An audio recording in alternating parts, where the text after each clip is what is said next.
pleasure to be sitting here with a very, very special person for the network. This is Mr. Kari Valros, and he is the European ambassador of OneCoin. So he is somebody who drives actually the network in Europe, be it the Scandinavian countries, Germany, UK, but also Russia and Kazakhstan, which are very important markets for us actually. So Kari, how have the last months been for you? Oh, where could I be? Where would I start? So first of all, I'm very happy to be here with you with the new fantastic office. But since I started my travel as an ambassador, it has been an amazing journey for me.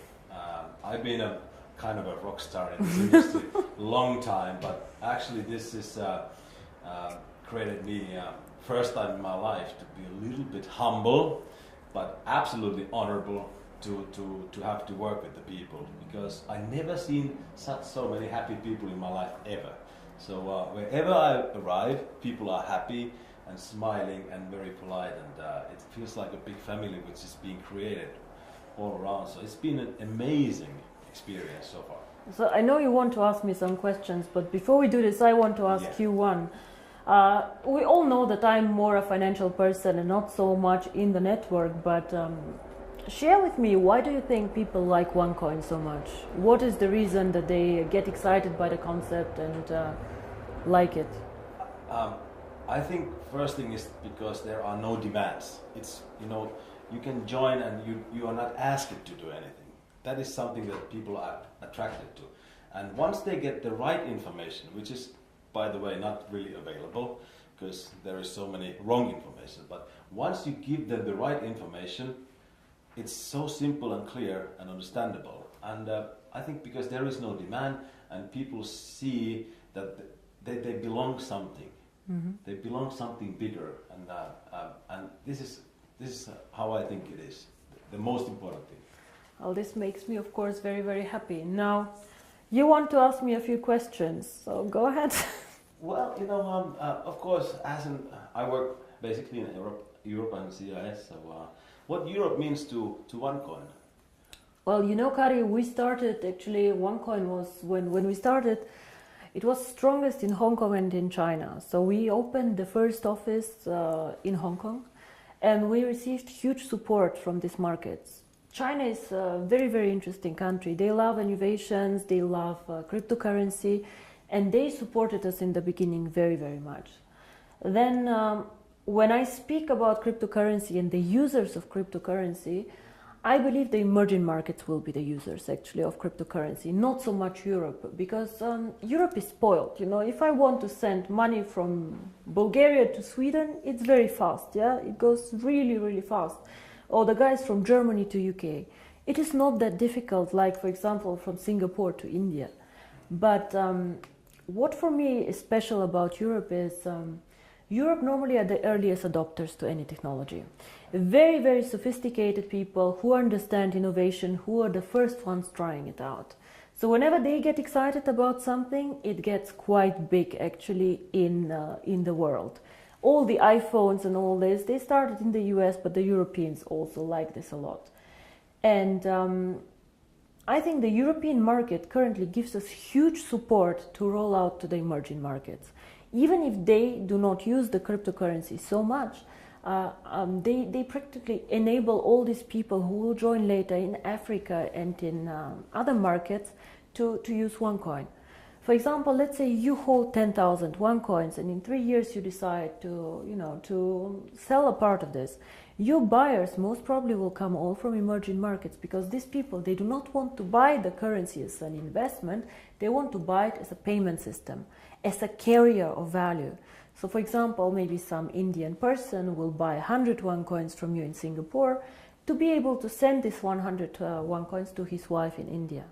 And this is why I think Europe is extremely important. You cannot build a global currency, fast, borderless payments without Europe. We are one of the most developed markets out there, and I have huge support here. A lot of the leaders come from Europe, and I think this is one of the most important markets that we have actually. All right, well, I'm working in an area that is pretty much known as a wealthy area. Europeans are a wealthy country, and also Russia, Kazakhstan, Ukraine, it's really wealthy countries. And they asked me the questions. Well, I know how I answer, but what is it? Because they are limiting the coin sales. So what is your answer to that? That why we are limiting the coin sales so drastically? I see. How they think that, you know, so your question somebody is, wants to sell more right. coins. So your question is, some of us mine coins and they go to the internal exchange, and some of us sell coins and buy coins. Yeah. So as OneCoin, as I say, is 1 year old, first of all. It's not like Bitcoin, it is not a liquid market yet. So it means that there might be a day where we have a huge demand for coin sales or a huge demand for coin buying. And this is why we as a company always say buying and selling the coin should never be a reason why you join. The coin actually needs to be used. So we need to have some time, and I say always it's 3 to 5 years until we really manage to have a usability and a liquid market where you can do unlimited sales and buying actually on the market. Until then, Kari, if you do not have limits, for example, what can happen is that one person with a huge sales order or huge buy order can distort the price a lot. And this is what happens to Bitcoin often. I don't know if you see all this going up, down in a very, very big amount. And this is called volatility, and we do not want to have a very big volatility for our coin. People do not understand how it can be that Bitcoin today is worth $500 and tomorrow only 400 within a day. This is very disturbing, and if you are a merchant who takes Bitcoins, you don't want to have this, because you want to be sure that if you take a Bitcoin today, it will not be valued 20% or 30% less tomorrow. Of course, you're very happy if it's valued 30% more, but it goes both sides. Absolutely, yeah. So cryptocurrency is one of the riskiest assets actually out there. High volatility, low liquidity on the markets. So for us to achieve a high liquidity, we need to work first on the value creation of the coin, on the liquidity, and it will take time. So all these people, why we have created this exchange? We have created it so people can learn to trade it, but it's not a self, the idea is not just that we go buy and sell the coin there, but we wait for the usability of the coin. This coin is very, very young. We have so much way to go, but we have created miracles already. So I'm looking very, very positive into the future. But remember, the internal exchange is demand and supply. So you have to find somebody who wants to sell coins to buy, and the other way around. So the company itself is not obliged to buy back your coins or to sell your coins. If I don't have coins, I cannot sell them. Yeah? And as a company, we do not buy back the coins. So it's always you selling your coins to somebody else or somebody else buying from you. Don't forget also a bit the time differences. When China sleeps, you're awake, and so on. So sometimes, as I said, the market is not liquid and not efficient yet. And then the other question is, which relate to that, is that how is the value created? Now, there are two questions I think inside here. First is what is the value of cryptocurrency, and the second is how do we determine today if one coin is valued €1, €2, or €5? Yes. So we have a concept which is called mining difficulty. And there are calculators out there on the internet for Bitcoin. Everybody can Google them. You just Google Bitcoin mining difficulty calculator and you see how this is calculated. It's a very, very simple thing. You calculate, one is electricity costs for the mining, and the second is computer power. So to mine a coin, you need obviously a computer to do some calculations and electricity to get the computer running. So depending on these two things, the mining difficulty grows or goes down. It goes both ways. It can go up, it can go down. The more miner join, however, the more people who want to mine, the higher the mining difficulty goes, because more of them are in the pools. And this is, of course, what happens to OneCoin. So you can simulate this with these calculators. It's nothing that OneCoin invented. And this is how we today measure the value of the coin. Yeah? So we say if it costs us €5 to create the coin due to electricity, the servers and the computer power, this is what we think is the appropriate price. Of course, it fluctuates up and down based on demand and supply, but always in a corridor actually that we have set. So this is how we determine the price today.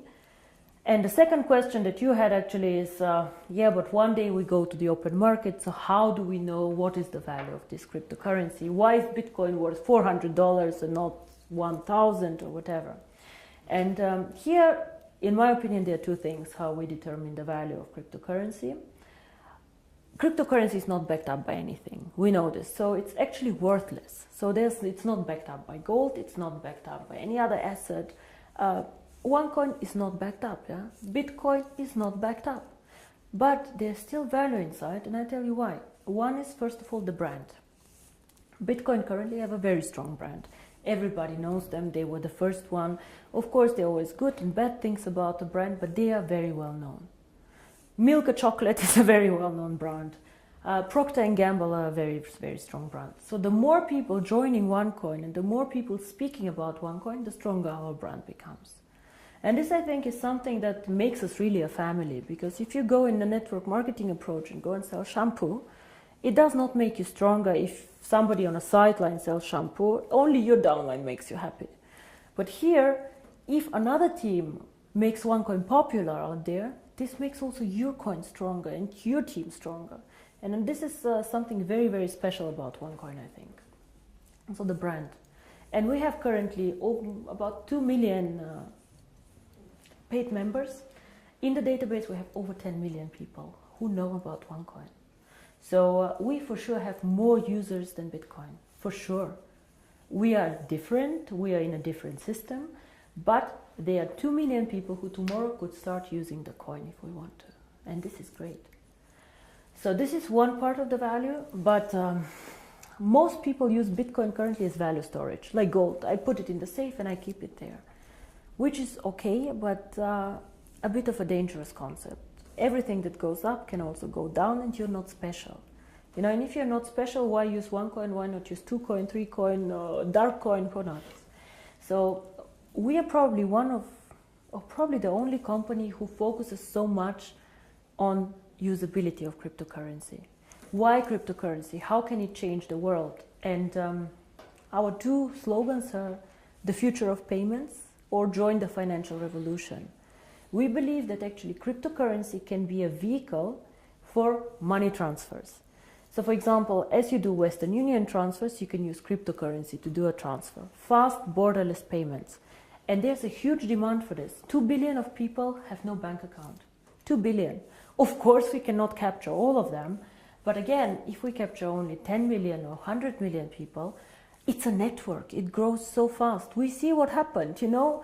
December 2014, I was sitting at my desk and I had a bet with Per Carlson, who is not here anymore, if we will manage to have 10,000 people. And we did a huge celebration with 10,000 people. Today we have 2 million after 12 months. It is incredible. And this is the network effect. The more people know about OneCoin, the more they will come and the stronger the brand becomes. Everybody talks about MLM today, that it's pyramid, whatever you call it. For me, I have worked with this for a very long time. For me, it's one of the biggest industry today in the world.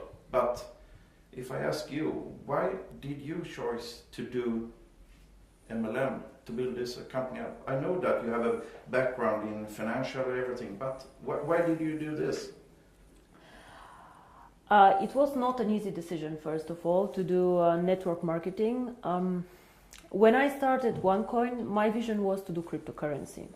And outside in the industry, I did not know the industry well, to be honest. I knew some people who were working there, who are either personal friends or good acquaintances, so who I trusted. But what I saw in the beginning were some companies who really went bankrupt in a bad way, owing money to their members, money to their people. But I also saw some mainly product-based companies who were doing a very, very good job out there and an impressive track record. So I saw that not everybody is bad or not everybody is good. So it's an interesting industry. Why I chose it for my cryptocurrency? I believe that we as a cryptocurrency can be only successful if we have many users in a global network. And to be honest, I did not see a better distribution model for this. I did not see another way to attract people in to the cryptocurrency and these people to be spread out geographically so well. OneCoin can work only if it does cross-border payments. So if I have OneCoin only in China or only in Europe, it will not work well.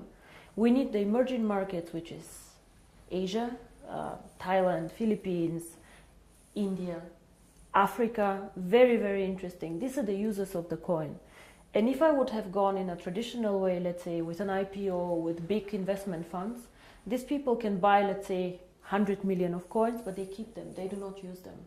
So for me, it was more important to get many, many users, even with a small investment sum or with a small sum that they want to participate with, but spread out geographically.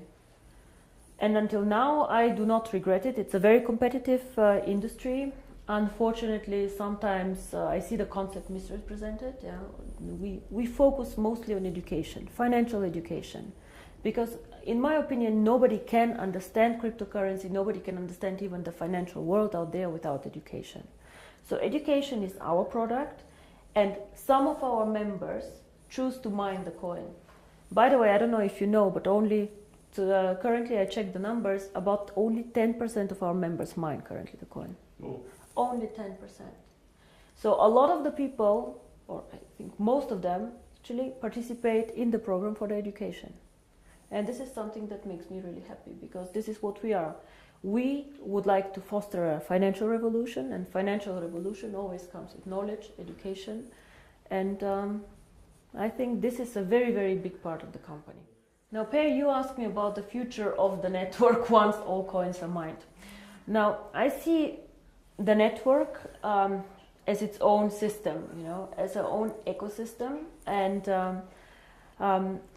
I will never go and sell shampoo in this network. This will never happen, because I have never done a network marketing company before, and I do not plan to do ever again a network marketing company.